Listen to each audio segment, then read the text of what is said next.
গিন্নি, আজ তো দেখছি সকাল থেকেই বৃষ্টি হচ্ছে, কি করে মাঠে যাব? আজ আর মাঠে যেতে হয় না। বৃষ্টিতে ভিজলে আবার অসুখ করবে যে। তা ঠিক বলেছ গিন্নি, আজ তাহলে আর যাব না। কিন্তু এরকমভাবে যদি বৃষ্টি চলতে থাকে তাহলে যে ফসলের সব ক্ষেত ধান নষ্ট হয়ে যাবে। না না, তুমি এত চিন্তা করো না। ভগবান আছেন মাথার উপর, উনি ঠিক কিছু না কিছু ব্যবস্থা করবেন। এই বর্ষায় গরম গরম ভাত আর মাছ ভাজা খেতে যা লাগবে গো গিন্নি, পুরো জমে যাবে। হ্যাঁ, ঠিকই বলেছ। কিন্তু এত বৃষ্টিতে বাজারে যাবে? দেখি না গিন্নি, যাই না বাজারে একবার, দেখি যদি ভালো মাছ পাই। কই দেখি, দাও আমার ব্যাগটা। দিচ্ছে। বেশ গিন্নি, আমি তাহলে বাজার থেকে ঘুরে আসি। রমেশ, ও রমেশ, এই ঝড় বৃষ্টির দিনে কোথায় চললি রে? এই যে দাদা, একটু বাজারের দিকে যাব। তাই এই বৃষ্টির দিনে আজ মাছ মাংস কিছু হবে নাকি? হ্যাঁ দাদা, দেখি যদি মাছ পাই বাজারে। আমি ওই বাজারের দিক থেকে আসছিলাম ভাই, তাজা দাম সব জিনিসের। মাংস 100 টাকা থেকে 300 টাকা কিলো হয়ে গেছে। বলো কি দাদা, মাংসের এত দাম? তাহলে মাছেরও তো বেশ দাম হবে। না ভাই, মাছের দিকে তো যাইনি, বলতে পারবো না। আচ্ছা দাদা, আমি তাহলে যাই, দেখি বাজারের দিকে ভালো মাছ পাই কিনা। হ্যাঁ হ্যাঁ ভাই, যাও।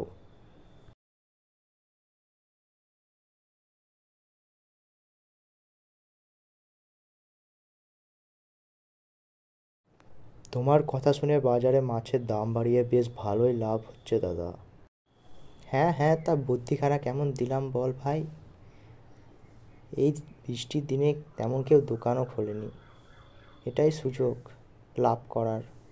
ওই দেখ, কে যেন আসছে বলে মনে হচ্ছে একজন।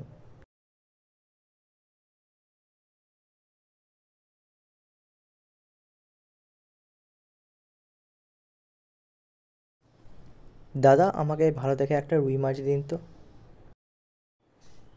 হ্যাঁ হ্যাঁ ভাই, এই নাও, 1 কেজি 350 টাকা। বলেন কি দাদা, মাছের এত দাম?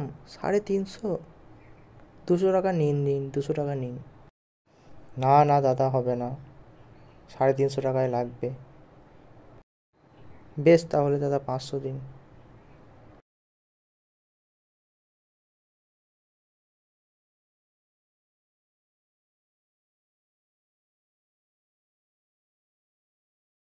দেখো না গিন্নি, ভুল করে ছাতাটাও ফেলে এলাম। তুমি ঘরে উঠে এসো, বৃষ্টি তো থামার নামই নেই। আমি ভাত নামিয়েছি, এবার গরম গরম মাছ ভেজে খেতে দিয়ে দেবো। গিন্নি, ও গিন্নি, এই নাও ধরো মাছের ব্যাগটা। বাজার তো পুরো আগুন। আগে মাছ কিনতাম 150 টাকা কিলো, এখন 350 টাকা হয়ে গেছে। বাজারের দিকে শুনলাম নাকি গিন্নি, এই বৃষ্টি এখনও 1 সপ্তাহ চলবে। এভাবে বাড়িতে বসে থাকলে কি করে চলবে? তুমি এত ভেবো না গো, ঠিক একটা না একটা উপায় হয়ে যাবে। গিন্নি, মাছ ভাজার তো ভালোই গন্ধ বেরিয়েছে, দাও খেতে দাও। বৃষ্টির দিন এই দুপুরে গরম গরম মাছ ভাজা আর ভাত, উফ, পুরো জমে যাবে। বড় ভালো খেলাম গো গিন্নি। গিন্নি, ওই দেখো, বৃষ্টি থেমেছে বলে মনে হচ্ছে। রমেশের একটি মাত্র পুত্র ছিল, সুরেশ। তাকে তারা পড়াশোনা করিয়ে শহরে পাঠিয়েছিল। সুরেশ ভালো জায়গায় ব্যবসা করত, কিন্তু কোনো এক কারণে সুরেশের ব্যবসা ডুবে গেল। সুরেশ অসহায় হয়ে পড়ল। সে 2 মাস আগেই বিয়ে করেছে। তার বউ শহুরে কায়দায় অভ্যস্ত। সুরেশের ব্যবসা ডুবে যেতেই সুরেশ ঠিক করলো তার গ্রামের বাড়িতে ফিরে আসবে। কিন্তু তার স্ত্রী নীলিমা একেবারেই রাজি হলো না। নীলিমা বলল, আমি কোনো গ্রামে টামে যেতে পারবো না, আমি শহরে থাকি। সুরেশ, বোঝার চেষ্টা করো, আমি শহরে থাকি, আমি পারবো না ওই গেঁয়ো ভূতের মতো জায়গায় গিয়ে থাকতে। তোমার কি মনে হয় আমি এখানটা ছেড়ে গ্রামে যাব? আমি কোনো মতেই যাব না। আমার কাছ থেকে তুমি এইসব আশা করো না সুরেশ। নীলিমা রাজি হয়ে গেল। তারা পরের দিনই গ্রামের উদ্দেশ্যে রওনা দিল। গ্রামের বাড়িতে গিয়ে সুরেশ তার বাবা মাকে সব ঘটনা জানালো। তার মা বলল, বাবা, এটা তো তোরও বাড়ি বল। থাক বাবা এখানে, তোর বাবার সাথে মাঠে ঘাটে খেতে কাজকর্ম করবি। আমি আর বৌমা একসাথে সংসার সামলাব। তুই একদম ভাবিস না তো বাবা, একদম ভাবিস না। নীলিমা বলল, দেখুন মা, আপনি না আমার থেকে একদম আশা করবেন না আমি মাটির উনুনে গিয়ে রান্না করব। আমি শহরের মেয়ে, আমি পারবো না ওইসব করতে। হ্যাঁ, টুকটাক হাতে হাতে কাজ করে দিতে পারবো, তবে ওই আগুনের সামনে বসে কাজ করতে আমি পারবো না। আমি কোথায় মাইক্রোওভেনে ইন্ডাকশানে রান্না করি, আমি এইসব একদম পারবো না। সরি সুরেশ, আমি পারবো না এরকমভাবে করতে। সুরেশ নীলিমাকে বলল, তুমি না সাহায্য করলে মা একা কি করে পারবে সব করতে? তোমাকে তো একটু সাহায্য করতেই হবে। নীলিমার প্রায় তার শাশুড়ির সাথে নানা রকম কথা নিয়ে কথা কাটাকাটি হতো। সে এই রকম পরিবেশে এসে কিছুতেই নিজেকে মানিয়ে নিতে পারছিল না। সে বুঝতে পারছিল না কিভাবে এই গ্রামের মতো জায়গায় সে থাকবে। নীলিমা তার শাশুড়িকে বলল, মা, কি করে থাকেন আপনারা এই মাটির বাড়িতে? এরকম সবসময় বৃষ্টি হলে কাদা হয়ে থাকে, কিভাবে থাকেন বলুন তো এরকম জায়গাতে? আমি তো এই কদিন এসে আমার যা হচ্ছে আমি আপনাকে বোঝাতে পারবো না। রমা বলল, দেখো বৌমা, আমরা এই ভিটে মাটি ছেড়ে কোনোদিন কোথাও যাইনি, তাই জানিও না বাইরের পরিবেশ কেমন। আমাদের এই গ্রামের সোঁদা মাটির গন্ধেই আমাদের জীবন চলে আসছে। তুমিও থাকো না মা, তুমিও বুঝতে পারবে। এই গ্রামের টানের মতো টান অন্য কোথাও নেই গো মা, কোথাও নেই। নীলিমার পুকুরে স্নান করার অভ্যেস একেবারেই ছিল না, কিন্তু গ্রামের মধ্যে অন্য কোনো ব্যবস্থা না থাকায় তাকে পুকুরেই স্নান করতে হতো। এরকম 1 মাস চলার পর হঠাৎ করেই একদিন নীলিমার খুবই শরীর খারাপ হলো। তার প্রচণ্ড পরিমাণে জ্বর এলো। সে জ্বরের ঘোরে বেহুঁশ ছিল। তার শাশুড়ি রমা রাত দিন জেগে থেকে নীলিমার সেবা করল। নীলিমাকে রাতের বেলায় গরম দুধ দেওয়া থেকে শুরু করে তার মুখের কাছে নিয়ে গিয়ে তাকে ভাত খাইয়ে দেওয়া, সব কিছুই রমা করত।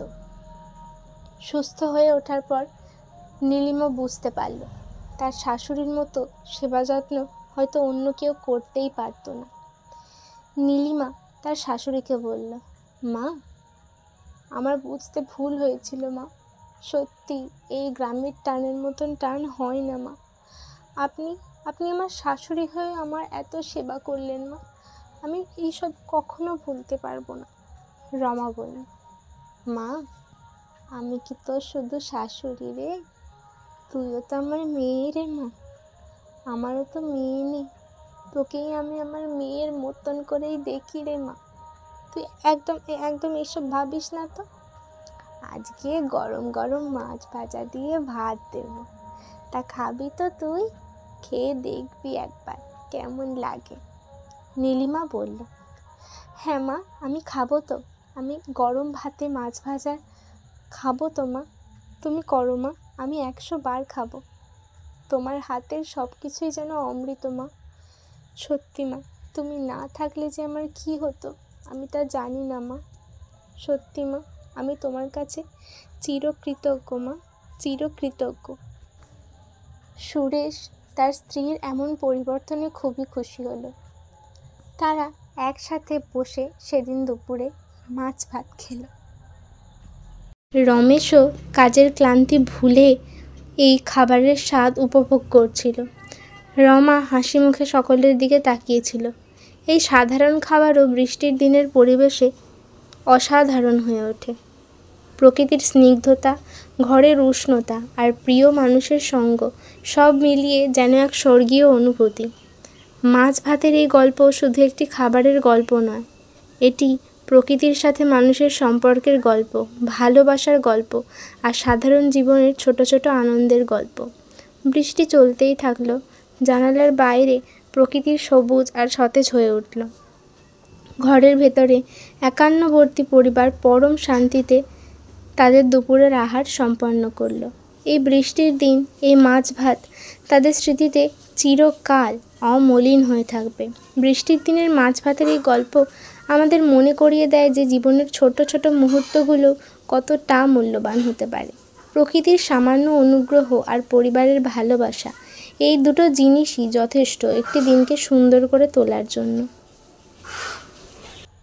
ছোট্ট বন্ধুরা, আজকের মাছ ভাতের গল্প তোমাদের কেমন লাগলো তা অবশ্যই আমাদের জানিও।